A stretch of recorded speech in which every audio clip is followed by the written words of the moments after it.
தென்னாடுடைய பெரியவா போற்றி, பெரியவா போற்றி, பெரியவா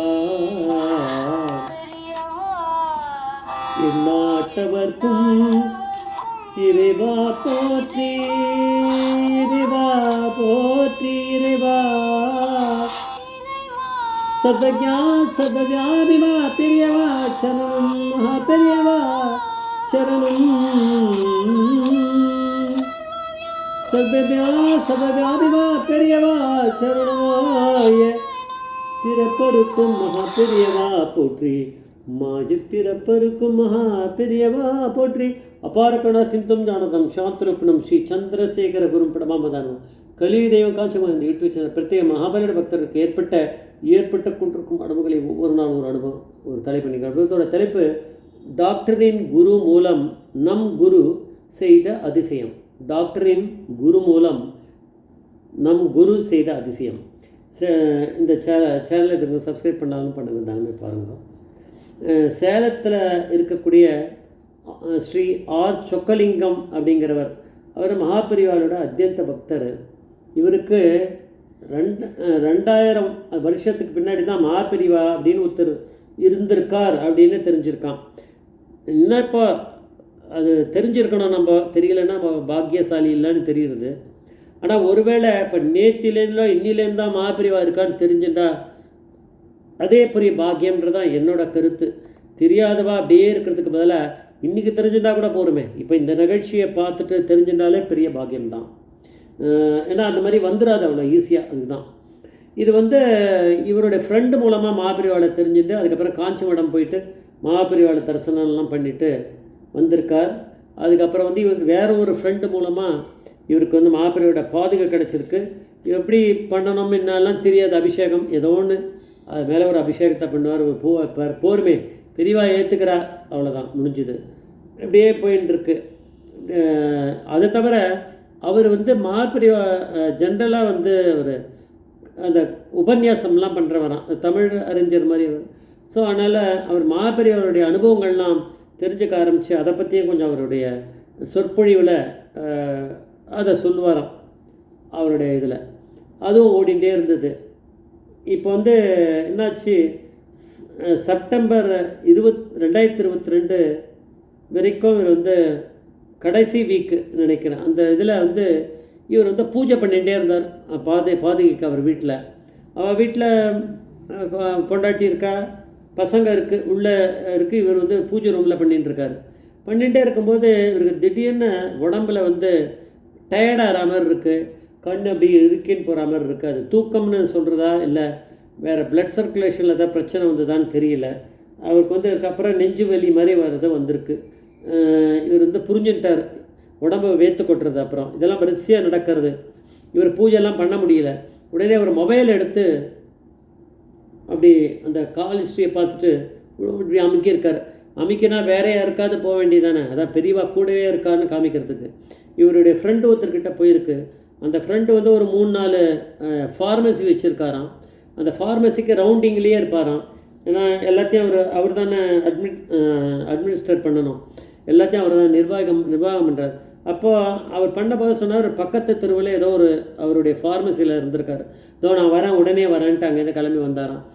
அவர் கொஞ்சம் பல்ஸை பார்த்துருக்கார், பல்ஸ் இறங்கி இருக்கிறது. அதுக்கப்புறம் இவருக்கு ஹார்ட் பீட் ரொம்ப வேகமாக போகிறது எல்லாம் பார்த்து அப்புறம் வீட்டில் சொல்லி அவளை பயப்படாதுன்னு சொல்லிவிட்டு கிளம்பி ஒரு பக்கத்தில் இருக்கக்கூடிய பெரிய ஹாஸ்பிட்டலுக்கு ஃபோன் பண்ணி அவருடைய ஆம்புலன்ஸ் வரவழைச்சு இவரை கூட்டின்னு போய் அங்கே சேர்த்துட்டா. ஐசியூவில் போய் இவர் சேர்த்தாச்சு. உள்ள ட்ரீட்மெண்ட்டு உள்ளே போயிட்டே இருக்குது. அவருடைய டைரி அது மாதிரி இதுலேருந்து அப்போ வேறு ஒரு பொண்டாட்டி தான் இருக்கா போல இருக்குது, வேறு யாரும் இல்லை. ஊரில் ஏதாவது இருக்கக்கூடிய பையன் பொண்ணு வாழ்க்கெல்லாம் ஃபோன் பண்ணி அவள்லாம் ஏதாவது வரவழைக்கிறதுக்கு விஷயத்த சொல்லியிருக்கார். அப்போது இருந்த டாக்டர் ஒரு டியூட்டி அன்றைக்கி ஒரு சண்டே அந்த மாதிரி. ஸோ அதனால் டியூட்டி டாக்டர் போட மாட்டாளே, பெரிய டாக்டர் யாரும் போட மாட்டா. யாரோ ஒரு ஜூனியர் ஒரு பொண்ணு இருக்கான், ரொம்ப கம்மி வயசு. அதுக்கு ஒன்றும் எக்ஸ்பீரியன்ஸ் ஒன்றுமே இல்லை.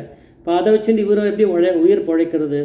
அவள் அந்த பொண்ணு, நான் இதை அனுமானம் பண்ணுறேன், அந்த பொண்ணு யாருக்கும் பண்ணியிருக்கோம் போல இருக்குது. அந்த டியூட்டி டாக்டருக்கு ஃபோன் பண்ணி வேறு ஒரு சீனியர் டாக்டருக்கு இந்த மாதிரி இருக்குது, நான் என்ன பண்ணணும், இல்லை நீங்கள் வரீங்களான்னு ஏதாவது கேட்டிருக்கோம். இல்லைம்மா நீ பார்த்துக்கோ, இப்படி பண்ணிக்கோ அப்படி பண்ணிக்கோன்னு அவர் அங்கே சொல்லியிருப்பார். உயிர் போனால் அவருக்கு என்ன வந்தது அப்படி சொல்லியிருப்பார். ஆனால் பெரியவா தான் நம்ம உயிரை காப்பாற்றுறார். அதனால் ஜூனியர் டாக்டர் இருந்தானா யார் இருந்தானா பெரியவா காப்பாற்றிடுவார். பக்தரை விட மாட்டார் பெரியவா. அதை மட்டும் நம்ம தெரிஞ்சுக்கணும். இதெல்லாம் நான் அனுமானம் பண்ணுறது. ஏன்னா இந்த பொண்ணு பாவம் அதுக்கு தெரியாத, நிச்சயமாக கேட்டிருக்கோம், கேட்காம ஒருத்தரோட உயிரில் யாருமே விளையாட மாட்டாள். அது இப்படி பண்ணிகிட்டே இருந்திருக்கு, இப்படி போயின்னு இருக்கு.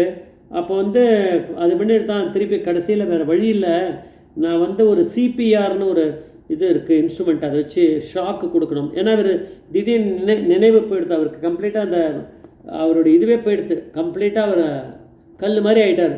இப்போ அவர் திருப்பி பழையபடி அவருக்கு கொண்டு வரணும். அவருக்கு கம்ப்ளீட் சென்ஸும் போயிட்டா மாதிரி இருக்குது, அப்படியே விழுந்திருக்காரு. ஸோ அதனால் என்ன பண்ணி தான் அந்த சிபிஆர் இன்ஸ்ட்ருமெண்ட்டை வச்சு துணிஞ்சு அந்த பொண்ணே பண்ணிடுத்து. பாவம் என்ன பண்ணுறது, அந்த டாக்டரே ஒரு வாட்டி பண்ணித்து, ஒரு ஆக்ஷனும் கிடையாது, ஒன்றுமே நடக்கலை, ரியாக்ஷன் கிடைக்கல. அது சொல்கிற அந்த சிபிஆர் இன்ஸ்ட்ருமெண்ட்டில் 3 தடவை சான்ஸ் எடுத்துக்கலாம், 3ஆவது தடவை அன்றைக்கி வரைக்கும் ஒன்றுமே நடக்கலை அந்த ஷாக்கில் அப்படின்னா டெட்டு அப்படின்னு சொல்லிட்டு டிக்ளேர் பண்ணிவிடுவாளாம். அதனால் அந்த பொண்ணு பாவம் அதை கண்ணை மூடிட்டு ஏதோ பண்ணி தான் செகண்ட் டைம் அது அதனுடைய குருவை வேண்டின்னு இருக்கோம். வேற என்ன, 2ஆவது தடவை பண்ண உடனே அவருக்கு பழையபடி கொஞ்சம் அந்த மெமரி இது வந்துடுத்து, அவருக்கு உடம்புல அந்த உணர்ச்சிலாம் வந்துடுத்து, நார்மலைஸ் ஆகிட்டாருன்றது தெரிஞ்சு போயிடுது. அதுக்கப்புறம் அதுக்கு மினிமம் ட்ரீட்மெண்ட்டை கொடுத்து அந்த அந்த பொண்ணு பாவம் அந்த டாக்டர் இதை பண்ணி அன்றைக்கி மேனேஜ் பண்ணியிருக்கு. அடுத்த நாளுக்குள்ளே பொண்ணு பையன்லாம் ஏதோ வெளியூரில் இருந்து வரலாம், அந்த செட்டியாருக்கு இவருக்கு சொக்கலிங்கம் அவருக்கு வந்துட்டாராம், அந்த பசங்களாம் வந்துடுத்து. அடுத்த பெரிய டாக்டர் என்னன்னா அவள் தானே இந்த எப்போவுமே இதெல்லாம் நானும் அனுமானம் பண்ணுறது, இந்த டாக்டர்கள்லாம் ஏதாவது ஒரு பணத்தை சேர்த்து ஹாஸ்பிட்டலுக்கு நிறைய ரெவென்யூ கொடுக்கணும்னு நினைப்பாள். அதனால் அவர் என்ன பண்ணாராம், இது பேஸ் மேக்கர் வைக்கணும், இவருக்கு தான் நல்லா எடுத்த ட்ரீட்மெண்ட் ஏதாவது ஒன்று பண்ணி சப்போர்ட் பண்ணி அமுச்சு விட்றலாம், அது 5 lakhs ஆகும் அப்படின்னாராம். அந்த பொண்ணு பையன்லாம் பாவம் வசதி கம்மியானவா, அவெல்லாம் யோசிச்சுட்டே இருந்தாலாம். அப்புறம் அந்த பையன்கிட்ட ஒரு பேச்சு கொடுத்தாராம் அந்த டாக்டர், சீனியர் டாக்டர், இவர் இந்த சொக்கலிங்கமோட பையன், இந்த மாதிரி இவருக்கு முன்னாடியே ஏதாவது வந்திருக்கா, இதெல்லாம் பெரியவா பண்ணுற லீலை தானே, ஆமாம் ஒரு 10 வருஷம் முன்னாடி அவருக்கு இந்த மாதிரி வந்தது அப்படின்னு சொல்லி அந்த ஹிஸ்ட்ரிலாம் சொன்னாராம். அப்போ அந்த டாக்டர் பேர் சொன்னாலாம். அந்த டாக்டர் தான் இது பண்ணி சொன்னார், நல்ல டாக்டர் அப்படின்னு அந்த பையன் ஞாபகம் வச்சுருக்கான் பாவம். அப்போ இதெல்லாம் சொல்ல வச்சது யார், பெரியவா தான், பரமேஸ்வரன். அப்போ உடனே டப்புன்னு பல்ட்டி அடிச்சிட்டார் இந்த சீனியர் டாக்டர். சரி பேஸ் மேக்கெல்லாம் வேண்டாம், அப்படியே விட்டுருவோம் சரியாயிடும் அப்படின்ட்டாராம். அது எப்படி அது? அப்போ நான் என்ன அனுமானம் பண்ணுறேன்னா, அந்த டாக்டர் ஏற்கனவே இவர் ஜூனியர் போல இருக்கு அவருக்கு, இப்போ பார்த்துட்டு இருக்கவர் சொல்லியிருப்பார் இருக்கும் அந்த சீனியர் டாக்டர் அந்த காலத்தில், நீ எதை தேவையில்லாமல் நீ பார்த்து தான் பண்ணணும், எல்லாருக்கிட்டே பணத்தை அப்படியே கொடுக்குறான்ட்டு வாங்கி பண்ணிவிடக்கூடாது, தர்மம் இருக்கணும்னு இருப்பார். அதை இவர் ஃபாலோ பண்ணுறதுக்கு பெரியவாக தான் நம்ம டாக்டரோட குரு மூலம் நம்ம குரு ஒரு அதிசயத்தை பண்ணியிருக்கார். ஜெய் ஜெய்சங்கர் ஹரிசங்கர் மகாபிரிய பாதவேச்சரணம்.